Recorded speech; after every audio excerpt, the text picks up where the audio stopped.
Okay, we're going to talk about the guys that lost value here now. I am not going to spend too much time on Kirk Cousins because we've already talked about Michael Penix Jr. in the skyrocketing video, but I do want to reiterate. There have been 42 quarterbacks in the last 20 years drafted inside the top 10 picks of the NFL draft. And out of those 42 guys, every single one of them went into either year one or year two as the starting quarterback for their NFL team. So if Michael Penix Jr. does not go into year two as the starting quarterback for the Atlanta Falcons, despite Atlanta giving $180 million fake contract, look at the guaranteed money, it's a 2-year deal for Kirk Cousins.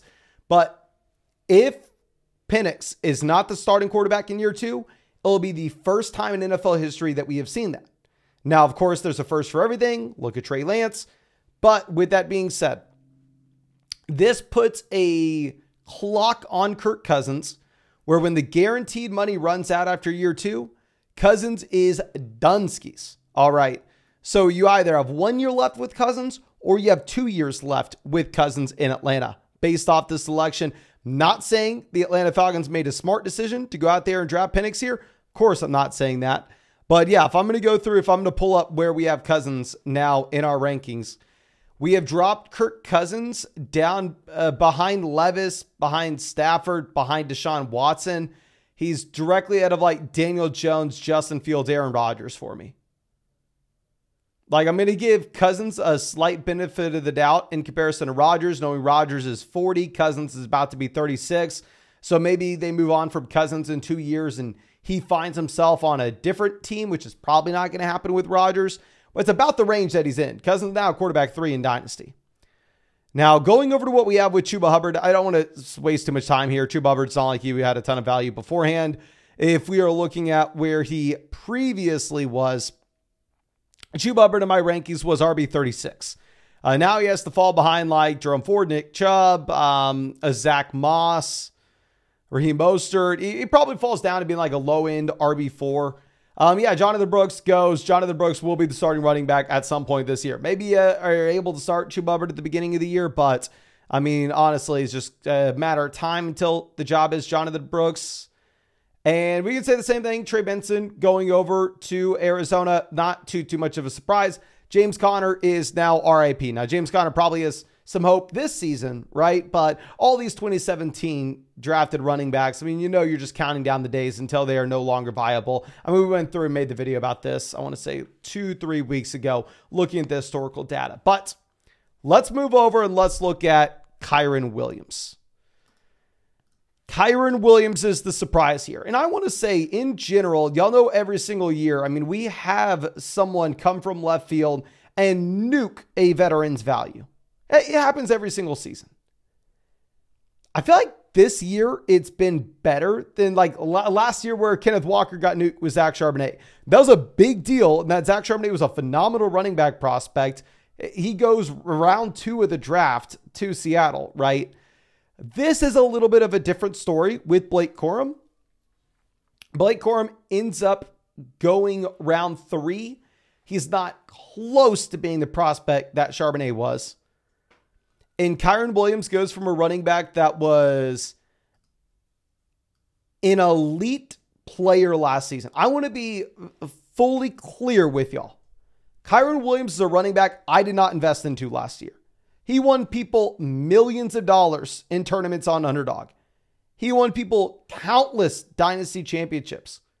Kiron Williams was a pure league winner that sadly I was not in on. I wish I was. I wasn't smart enough.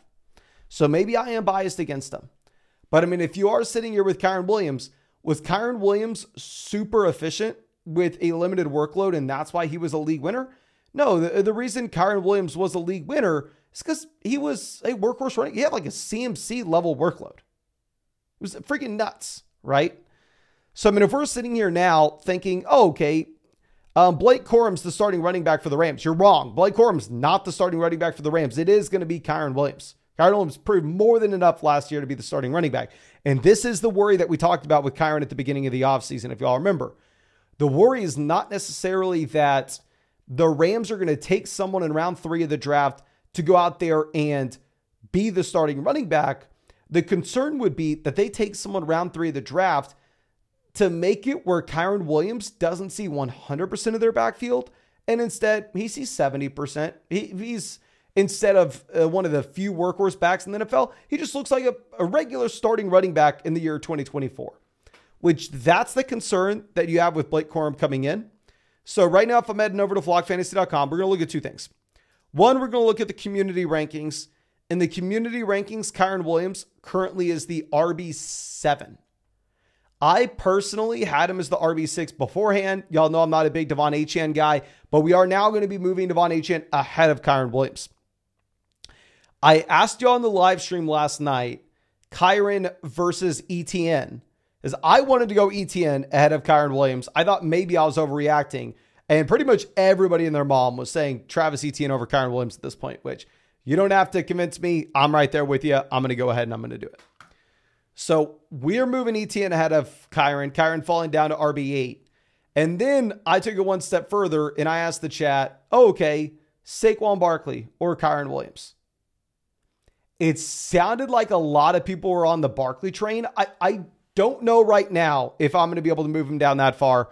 I think I'm still going to have Kiron Williams RB8. So this is not the Kenneth Walker situation from last year. This isn't, he is falling down where, I mean, he is just absolutely crushed in comparison to where he was. No. I think this year we actually got kind of lucky where that's not happening to a ton of these running backs, but we kind of knew it was a bad running back class, right?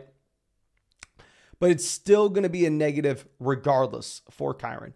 And I will think about this Barkley thing, and we're going to have to continuously tinker with all our rankings, especially as day 3 happens. We're going to update all our rankings on flockfantasy.com. You can pull up the community rankings whenever you want. The community rankings are free for everybody. My rankings will be behind a paywall. There are also 3 draft guides behind a paywall, plus our Dynasty Team Analyzer, our Dynasty Trade Calculator, all the Dynasty rankings for pretty much everybody you watch on YouTube. It's all on flockfantasy.com. Somehow you're not already on.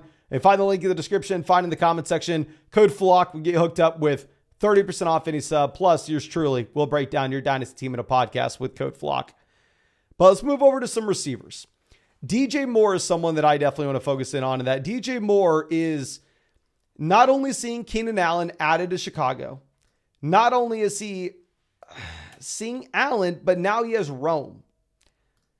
So DJ Moore arguably is the wide receiver 2 for the Chicago Bears at this point. The positive on it, which we already knew was the case, so it was already priced in. You get Caleb Williams coming into Chicago, and this should be a much better passing offense overall. So that's the positive. The negative is you're going to have significantly more target competition than you previously had.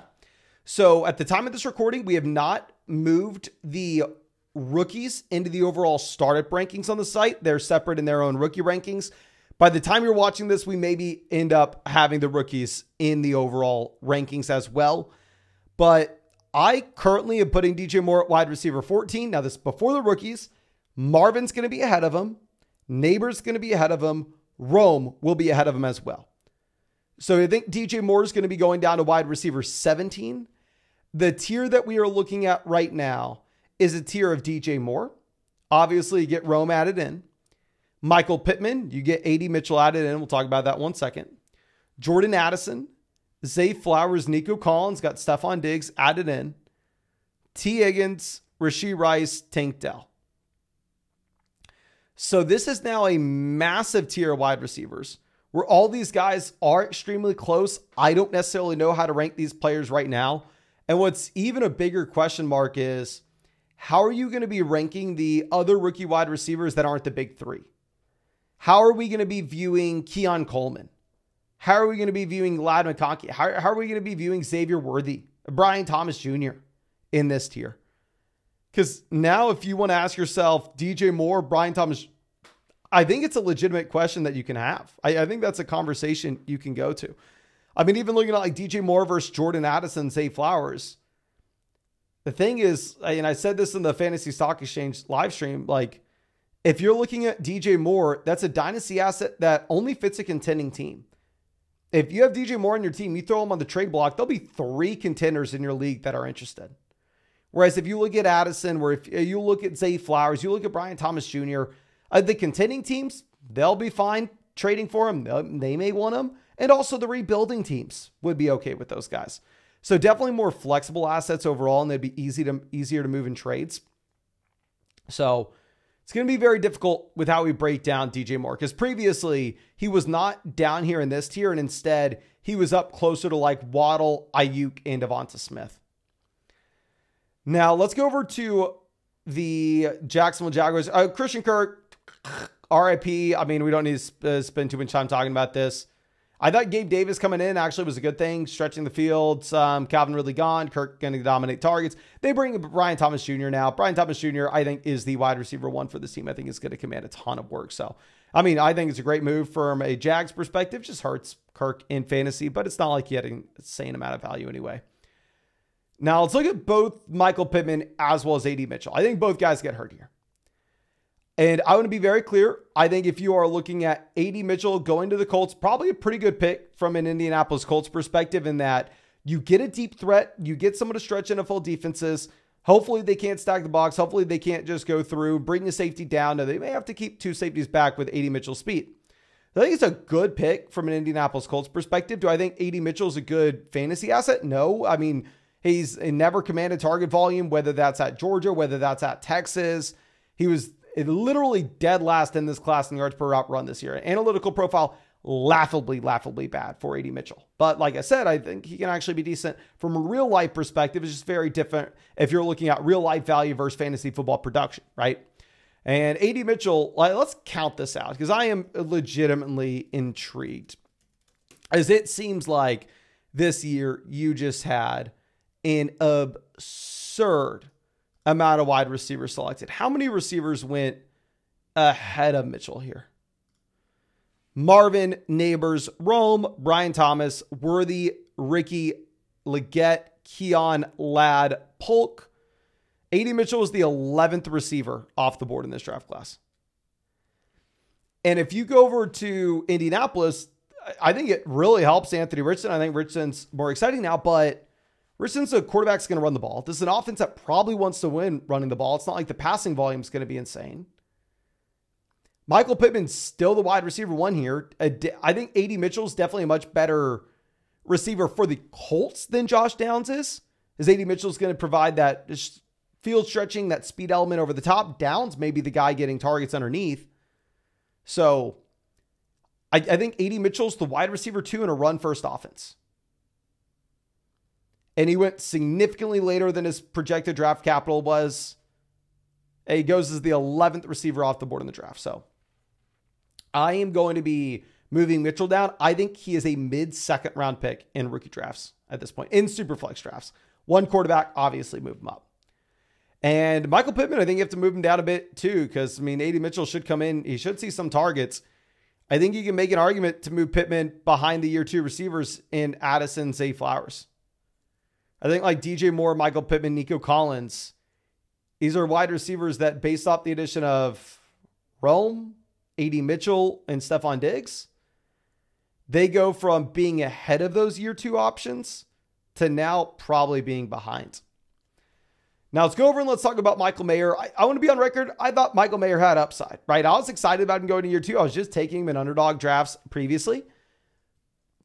But let's be real here.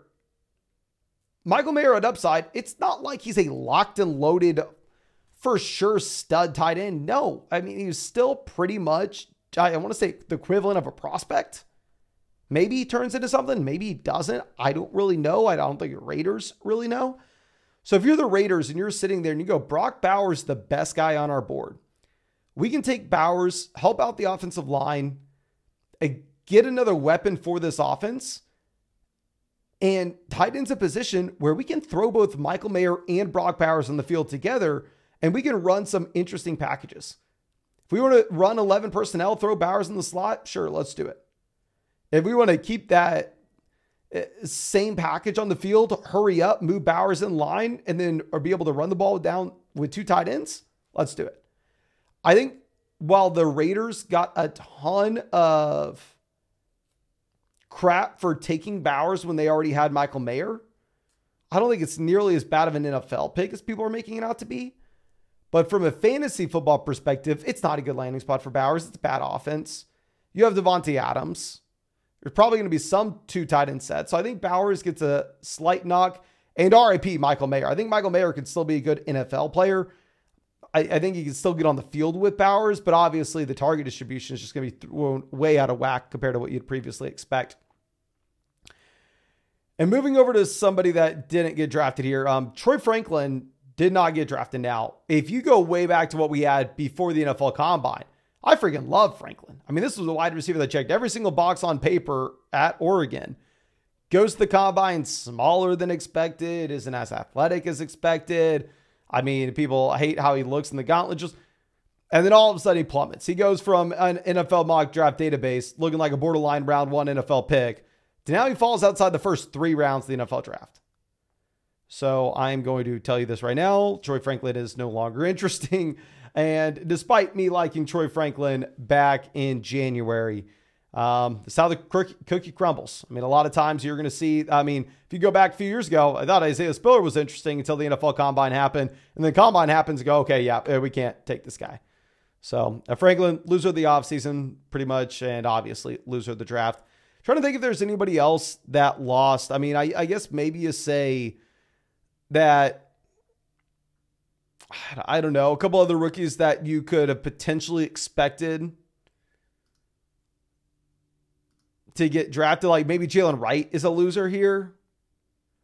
Maybe Braylon Allen's a loser. Obviously, this is going to have to get updated with what happens around 4, 5, 6, 7 of the draft. And I will be updating all my rankings on the site constantly because I know a lot of people have their rookie drafts coming up. I'll be updating both Superflex and 1 quarterback rankings. And yeah, if you want to check out all my rankings, all the rankings of all your favorite creators, draft guides, trade calculator, dynasty team analyzer, whole 9 yards, it's all on flockfantasy.com. Code FLOCK. Yours truly will break down your dynasty team, tell you exactly what you should do in your rookie draft in a podcast. And yeah, get 30% off any sub with code FLOCK as well. But thank you. Appreciate you. Hope you had great weekends and hope you did not have Kiron Williams.